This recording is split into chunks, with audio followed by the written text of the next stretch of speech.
All right. Awesome. Looks like we are live.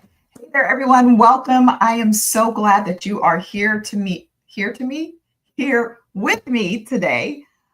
If you have been feeling like the weight of the world or the weight of your whole team, your mission, and maybe even your organization, depending upon your role, is sitting squarely on your shoulders, right? You're not imagining it.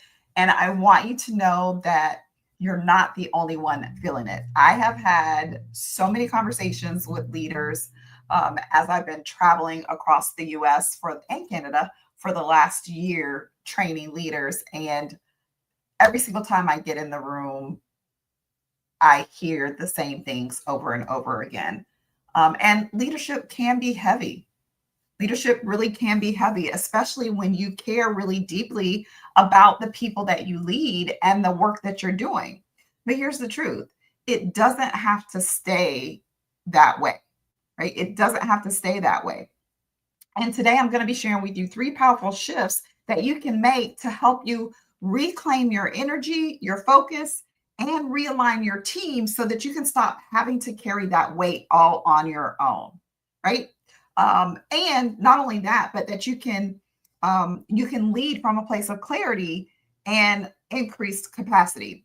But before I dive in, I'd love for you to do two quick things for me. One, drop a fire emoji in the comments if you've been feeling that weight lately, right? And then two, let me know where you're tuning in from so I can see just how far this conversation is reaching. So say hello, let me know that you're here. Just thank you for the gift.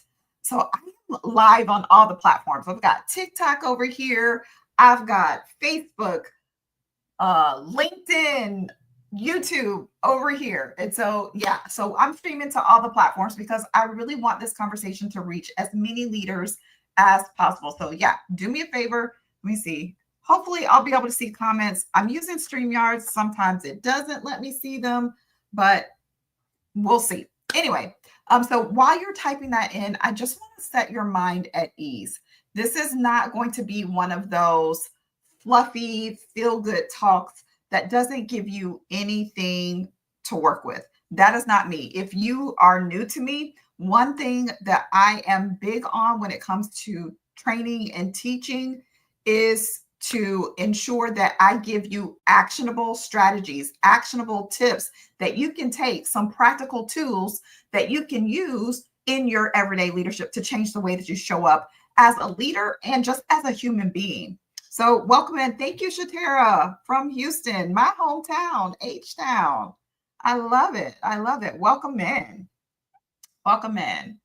All right. So my promise to you, this is my promise to you for at by the end of the actually before the end of this training, you are going to walk away with some practical tools that you can start using right now, today, immediately, to shift the way that you lead, right? And to lighten that load, to pull some of that burden off of your shoulders, right? And so for those of you who are ready to take this even deeper, I'm going to share with you how you can work with me inside of my Align to Lead program, which gets started next week. And I'd love to see some of you in there with me. So, all right, welcome in Viva Flow. All right, let's get into it. Enough of the preliminaries.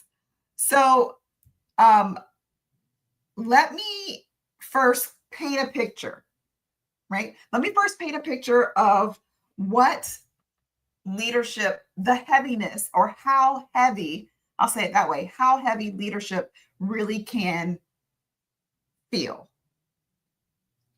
It or how it can look.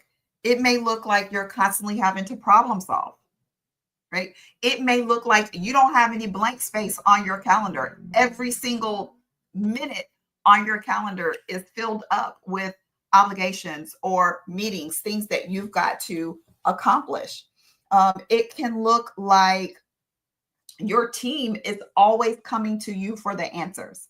You are the fixer, you are the problem solver, you are the go to. They rely on you literally for everything, and it is extremely draining. Anybody, drop a hands up emoji in the comments if that's you. If you felt that, been there, done that. Listen, I'm gonna put both my hands up, right? I'm gonna put both my hands up because I've definitely been there where I've been the go-to person and everyone's drawn on me, and it's hard for me to even do the things that I need to get done because everyone's coming to me, right? That can be extra, that's very heavy as a leader.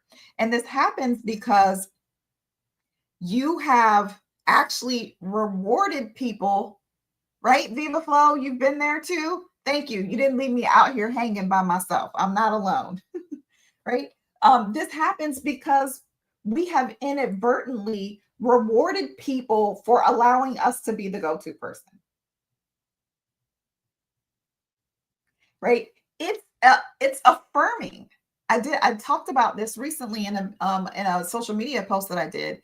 It can be very affirming. It can be feel good, right? It's almost, it's like you feel wanted, you feel needed, you feel important because because you have gone through and people are coming to you, they're relying on you. That can feel good. It gives you a little bit of a dopamine hit.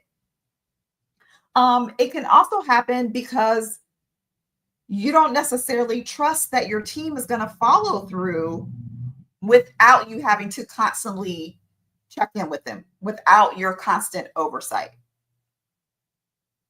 Right? There's a little bit of a trust. We got some trust issues going on as leaders. And so we're like, if I'm not micromanaging, if I'm not looking over their shoulder, then it's probably not going to get done, or it's not going to get done well. Or maybe you have just picked up roles that you really should have delegated. You've just taken on things.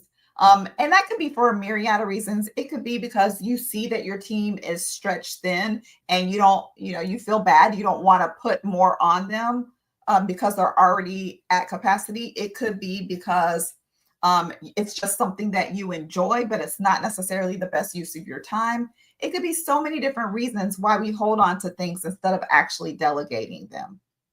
Right. But when we do this, when we set ourselves up as the go-to person or the fixer for our team, what ends up happening is we stifle initiative. We create this perpetual cycle where team members no longer, they won't even attempt to handle situations or problems on their own. And so they're always going to come to you. And not only that, it can create this system where we don't allow room for our team members to take on ownership of the tasks that they are, that they're really supposed to be responsible for, right? So you decrease problem solving, right? Because they're coming to you. So it's easier for them to just come to you for the answer, to come to you for the solution, because you've created this culture of you being the final say, or you being the only say, you being the fixer. And so what happens is they become dependent upon you for every single decision. They literally can't make a single decision without having to run that through you. Welcome, we the people. Right. And so that's the impact essentially on your team and the culture of your team. But for you as the leader, what ends up happening is because everyone's coming to you, you start to feel burned out. You start to feel resentful. And you no longer have the joy in leading that maybe you had when you first stepped into the role.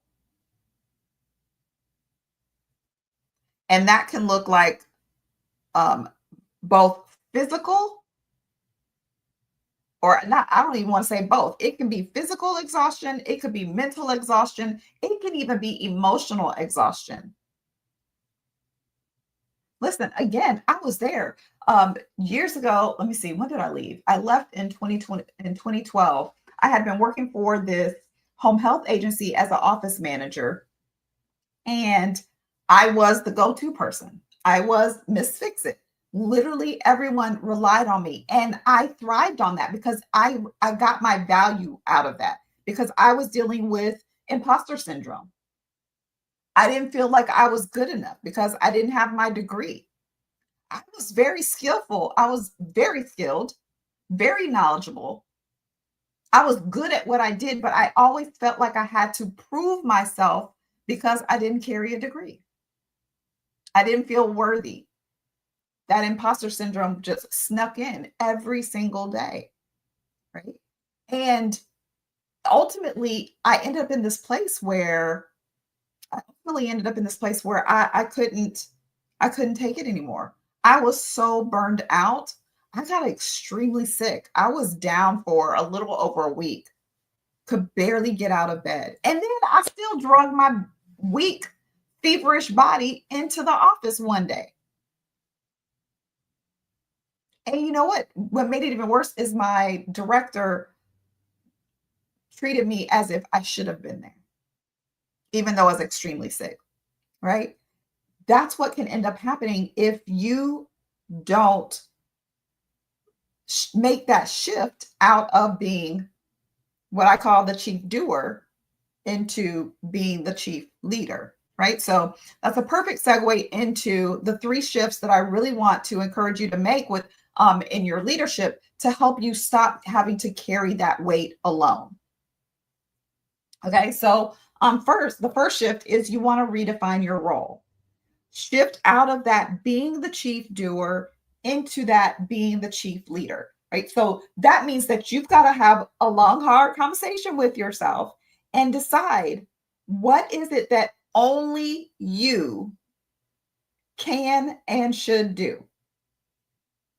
What are the things that only you should be doing? And you're the only one that can do them.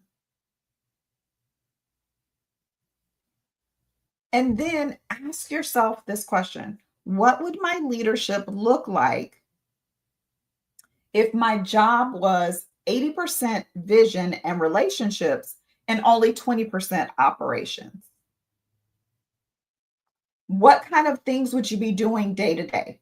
What are the tasks that you will be focusing on? Because I guarantee you, there's some things that, as a leader, managing a team, there's some things that you really desire to focus on that are strategic and future vision focused that you don't have time for because you're in the day to day. You're down in the weeds on a daily basis. And because you're in the weeds all the time, you can't even think strategically. When you do have a moment, your mind, you're so emotionally and mentally and potentially even physically exhausted that you can't even think strategically. So you default to doing the more menial tasks, the tasks that are just easy or don't require a great deal of thought and create critical thinking, right? So I'm going to tell you the question again. What would my leadership look like if my job was 80% vision and leadership and only 20% operations, right? One of the things that you can do for a quick win is to just do just a quick 15-minute audit. Do a quick 15-minute audit of whatever your weekly tasks are, the things that you have to do on a regular basis throughout your week. And then identify three of them, just three. Choose three of them that you're going to stop doing, whether that means that you're going to delegate them to someone else, or if you're going to just put a pause on those because they really aren't adding value, or you're going to train someone to give so that they have the skills and the capacity to be able to take that on at a later time, right? So go through and do that little quick 15-minute audit. That's going to help you to really get clear on what your role should be as the leader versus what your team should be doing, right? And speaking of team, that leads us into our second shift, which is to build a team that carries with you, right? You want to equip your team members with the skills and the clarity that they need so that they can be able to own the outcomes of the tasks that they're assigned, or the job duties, the job responsibilities that they have. right? So what does this look like? Um, one, when you're delegating, I I always encourage leaders to use my definition of done framework, right? So first, what you do is when you're delegating to a team, well, actually, let me back this up a little bit. Let me back up just a little bit. Um, Before you even get ready to delegate, right? Because you've already decided what the task is. Before you even get ready to delegate, you want to figure out who on my team has the skills necessary to be able to complete the task, right? Identify that, because you want to make sure you're actually delegating to the right person, to the appropriate person. You don't want to just delegate to anyone just because, oh, they walked by your office at the moment and you have something that needs to get done. No, you want to be very intentional about that. So once you've figured out what the task is and who you want to delegate it to, here is where the define done framework comes in. First, you want to share what the outcome is. What does success look like? Be very clear. So if it's a report that they need to accomplish or that they need to write or create, give them the framework for it. What are the if there's specific fonts that need to be used in the report, then share that information. Do they need to have specific statistics or specific information? What is the essential information that needs to be in there? You want to give them a very clear definition of what success looks like. One of the examples that I really like to use when I talk about this is when my daughter was a teenager, one of her chore responsibilities was to wash the dishes. And when I would say to her, hey, Lexi, go wash the dishes, what I was saying to her was, put away any leftovers from dinner, wash all the dishes, pots, and pans, rinse them, dry them, put them away, wipe down the stovetop, and wipe down the kitchen counters, right? That is what I meant when I said, go wash the dishes. Now, if I didn't make it clear to her that all of those steps, if I didn't paint that picture for her, what success looks like, what that done looks like, good afternoon, Lisa. If I didn't paint that picture for her, then she could go in there, just wash whatever dishes are in the sink, rinse them off and leave them on the counter to air dry and walk away. And she would have accomplished what I said to do because I wasn't clear on what the outcome was that I was expecting, right? So as leaders, we've got to be very clear on what that definition of done is. So you want to define what the outcome is. What does success look like? Next, you want to make sure that they have, that you identify whatever the resources are that they need in order to carry out the task appropriately, right? So you got to make sure that they have access to all of the resources that they need. If it's a report that they're creating, is there a particular aspect of your business systems that they need to be able to access in order to complete the report? Do they need to have particular equipment? Do they need particular credentials, right? What are the resources that they need in order to appropriately carry out or successfully carry out the task that you're delegating? Ensure that they have that. And then third, you want to provide them with what the deadline is. When do you need it by? What's the deadline? Don't just say, I need it this week. Get this to me by Thursday at 3 p.m. That'll give me an opportunity to review it before my leadership team meeting on Friday.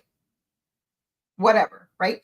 Be very clear on when you need it by, right? So the define done framework is, what is the outcome? So essentially, what does success look like?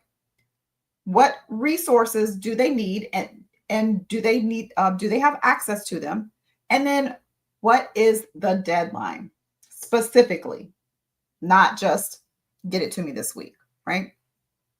So here's a quick win for you here.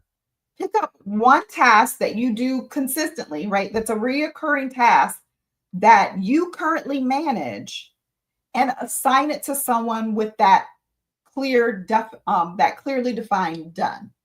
right? With the outcomes, the resources, and the deadline. Okay. So just pick one, choose one. Okay. Choose one. Welcome in, keeping it A1. All right. Thank you, Lisa. I'm glad that this is beneficial for you.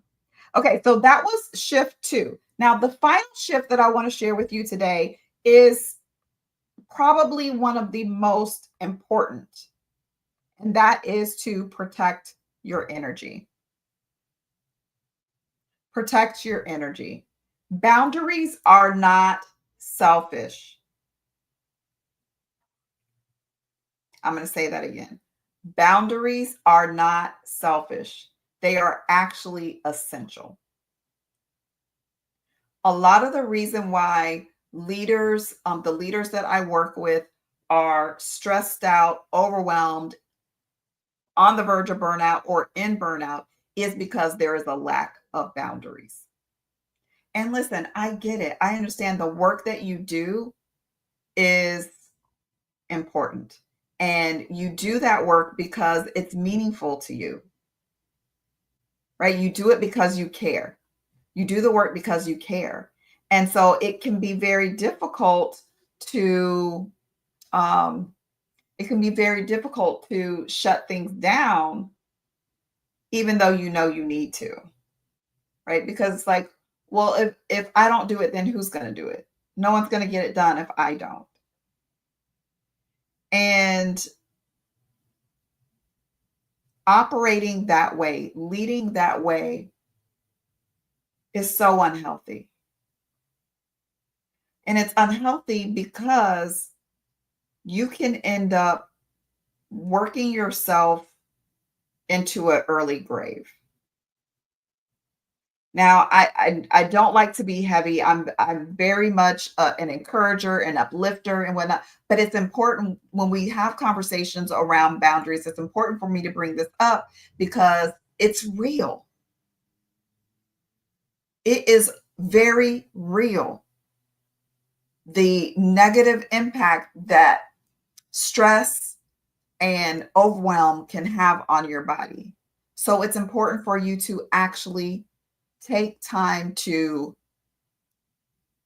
not only create boundaries, but hold them and schedule time for you to recharge. Schedule time for self care. One of my dear friends says that your level of self care must match or exceed your level of stress.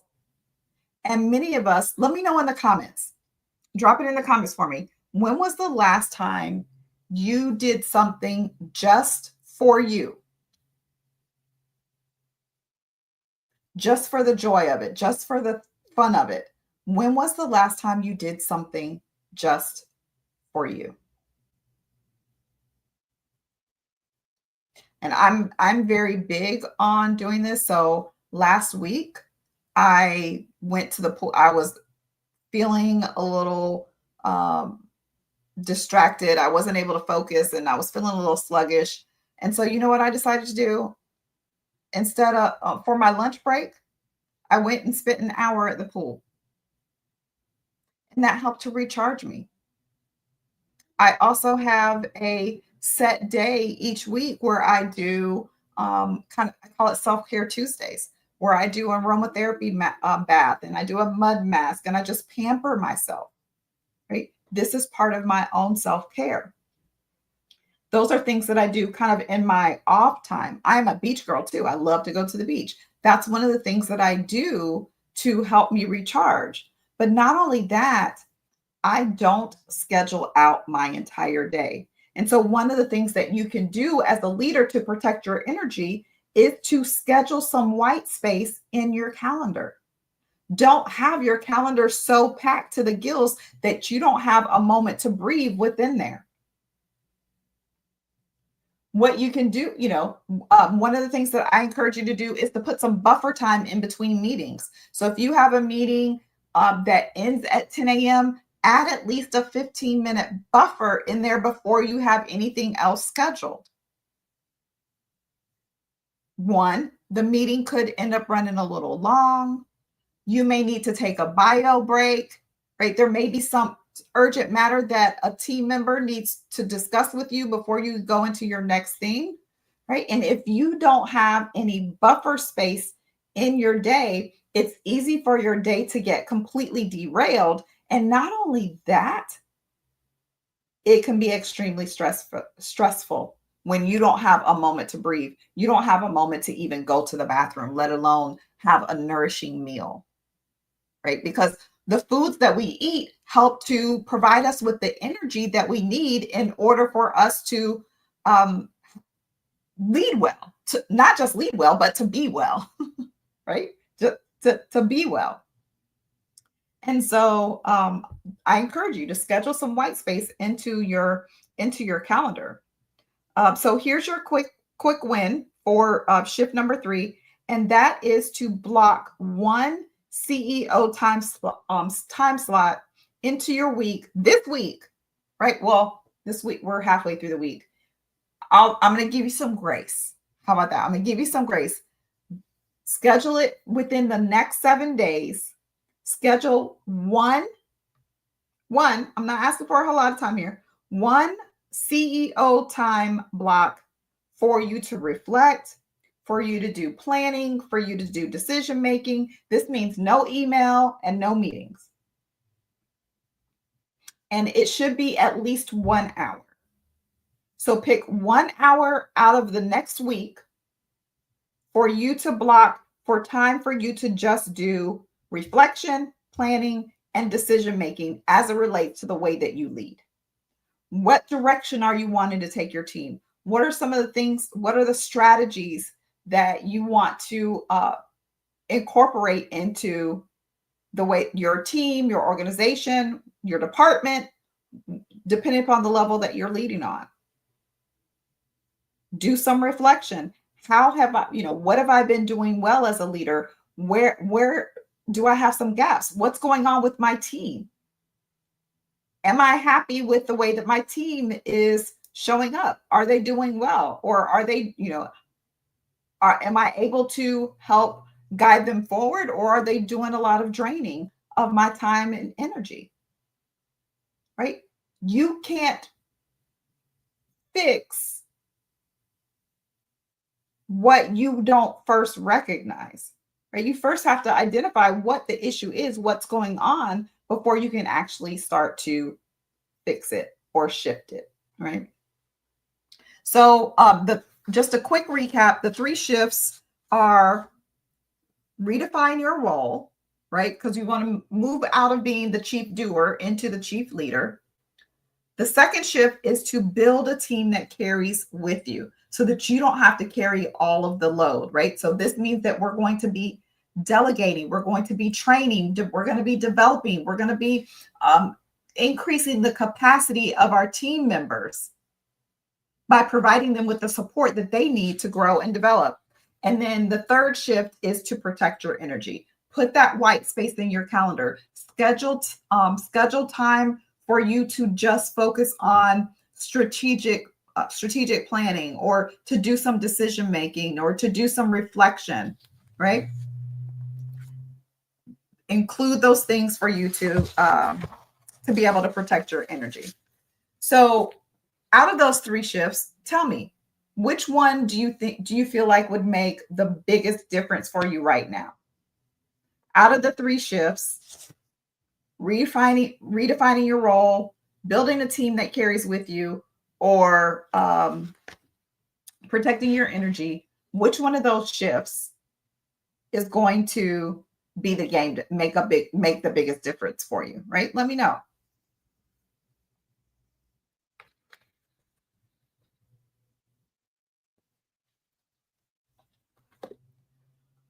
Now I recognize that there's a little bit of a delay with live stream, so I'll give you all an opportunity. I'm going to keep chatting. I'm going to keep chatting while you all are dropping your comments, and kind of shift into sharing with you an opportunity to, if this was helpful for you and you want to go deeper, then I want to share an opportunity for you to for you to work with me, so that you can get rid of all of that weight. So you can stop carrying all that weight and you can start leading from a place of clarity, capacity, and with great confidence, right? And that's exactly what we do. That's exactly the areas where I coach around inside of Align to Lead, right? So Align to Lead is a 6-week self-leadership experience. And it's essentially a group coaching program that I've designed for leaders who have been basically doing too much for too long, carrying the load by themselves for far too long. And so we meet weekly for 1 hour, well, 90 minutes. So 1 hour of training, and then we have 30 minutes for basically hot seat coaching. And so at the end of the 6 weeks, you will leave with a practical and personalized framework that's going to help you to lead from a place of alignment, right? So you can get out of that surviving mode, I'm just surviving or barely keeping my head above water. That's not the place that you want to lead from. You want to lead from a place of confidence, from a place of clarity, from a place of confidence, right? That's where you are right now, drowning. Lisa, I get it. Listen, like I said, I've been there, and unfortunately, I've been there more than once. But I've learned my lesson. I have definitely learned my lesson, right? So, like I said, the program gets started next week on the 21st. It includes the live group coaching. You'll get all kinds of worksheets, tools, strategies that you can start to apply immediately, right? Immediately. And bonus, if you enroll by Friday, you will get a private one-on-one coaching session with me to map out your personal leadership reset plan. Now, I'm going to go ahead and drop the link where you can go and get more information. You can learn more. There's actually 2 paths. So I have the core path and I have the executive path. As a matter of fact, I'm going to go there myself so I can share, because I don't want to miss anything. Right. So with the core path, you have, actually, let me just show this. Let me see if I can share my screen. Let me share my screen. For those of you, sorry, TikTok. Hey, April. Let me pull up my screen. Present. For everybody other than TikTok, I'm sorry. I may grab my phone so that I can show you as well. Give me 1 second so I can pull this up, because I just want this window.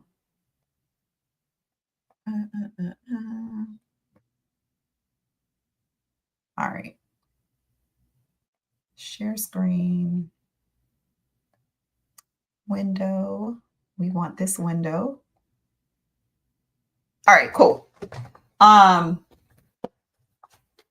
right, so there's 2 paths for the program. The core path is just a group experience, right? So it's the 6 weekly group coaching sessions. We do that live on Zoom. You'll get journaling prompts and weekly reflection guides.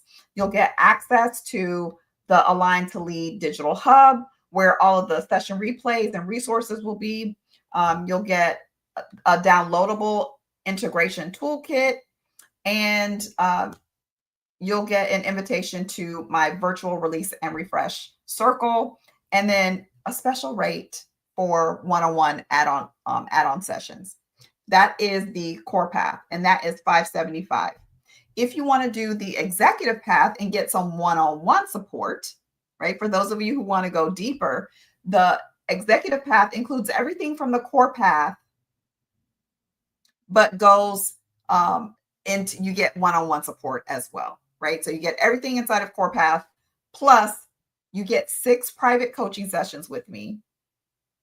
You get Voxer style support between sessions, Monday through Friday. So you'll have live access via Voxer, where you can send essentially text messages or voice notes to me. You'll get a personalized self-leadership map, private onboarding session so that we can tailor your journey throughout the program. and you'll get a bonus hour and a half pause and pain pause and plan call after the program is over, right? So what we'll do is we'll go through, and once we've completed the 6-week program, we'll have a private session where we'll go through and figure out where you are and where do you go from here. And that program for the executive path, it's $12.50. I do offer a payment plan, but there's also the ability. I have PayPal. There's Klarna. I think it's Klarna and Affirm are the additional payment options. So if you don't have the finances, you can also do you can choose one of those pay later programs, right? So that go to align2lead.com. That's where you can get all this information and sign up. If you have any questions, feel free to shoot me a DM. I am happy to answer any questions that you may have. So before I close out, I also want to say, for those of you who may be thinking about kind of this next level renewal, you are in this place where you're on the struggle bus, right? You're like Lisa, who said she was drowning, right? Barely keeping her head above water. I'm going to be hosting my inaugural Release and Refresh retreat in March in Belize, Geekcocker, Belize. It's an immersive reset experience for leaders. So stay tuned. Make sure you're following me. I'm going to be sharing details about that here with the Align to Lead community first. But then once I've shared it with them, it will be available public. So that I'm getting tongue-tied. Keep an eye out for that information coming soon. I'll be dropping that within the next few weeks. So yeah, thank you so much for joining me today. I want to encourage you, if you are watching this as a replay, make sure that you comment and tag another leader who needs to hear this. But most importantly, let me know which one of the 3 shifts that I shared you're going to focus on, or which one you think is going to have the greatest impact on your leadership, right? Leadership really and truly does not have to be heavy. It doesn't. You can lead from a place of being full of energy, from having clarity and having joy, and you don't have to do it all alone. You don't. I'm here to support you. And so with that, I'll leave you with my favorite saying, which is to not only lead well, but I want you to be well. Have an amazing rest of your day. Bye for now.